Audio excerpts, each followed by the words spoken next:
আপনার বিড়ালের বয়স যখনই ২ সপ্তাহ হবে অর্থাৎ ১৪ দিন হওয়ার পর থেকেই আপনি আপনার বিড়ালকে কৃমির ওষুধ খাওয়াতে পারবেন। তবে একটি জিনিস অবশ্যই খেয়াল রাখবেন, মানুষের কৃমির ঔষধ কখনও বিড়ালকে দেবেন না। শুধুমাত্র ভেটেরিনারির কৃমির ওষুধই বিড়ালকে দিতে হবে। বিড়ালের কৃমির লক্ষণগুলো হলো বিড়ালের পেট ফুলে থাকবে, ওজন কমে যাবে, ডায়রিয়া ও বমি হবে, মলের সাথে কৃমি দেখা যাবে, লোম খসখসে হয়ে যাবে আর বিড়াল সবসময় ক্লান্ত দেখাবে। বিড়ালকে কৃমির ওষুধ দেওয়ার ২টি নিয়ম রয়েছে।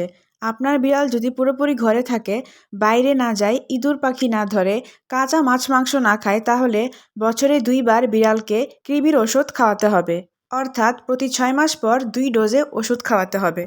আর যদি আপনার বিড়াল বেশিরভাগ সময় বাইরে থাকে, ছাদে ওঠানামা করে, বারান্দায় যায়, ইঁদুর ধরে, রান্না ছাড়া খাবার খায়, তাহলে বিড়ালকে ৩ মাস পর পর কৃমির ওষুধ দিতে হবে। অর্থাৎ বছরে ৪ বার ২ ডোজ করে এই ওষুধটি খাওয়াতে হবে।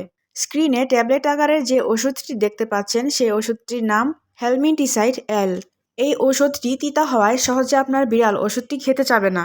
সেই জন্য ওষুধটি কোনো খাবারের ভিতরে দিয়ে অথবা আমি স্ক্রিনে যে দেখাচ্ছি এরকম কোনো ট্রিট কিনে এনে ট্রিটের ভেতরে ওষুধটি দিয়ে তারপর বিড়ালকে খাওয়াতে হবে। সবচেয়ে গুরুত্বপূর্ণ বিষয়, কতটুকু পরিমাণে ওষুধ আপনার বিড়ালকে খাওয়াবেন।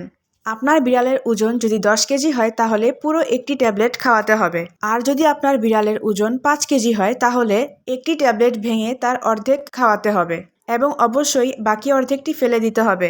আর আপনার বিড়াল যদি ২.৫ থেকে ৩ কেজি হয় তাহলে একটি ট্যাবলেটকে ৪ ভাগ করে ১ ভাগ খাওয়াতে হবে।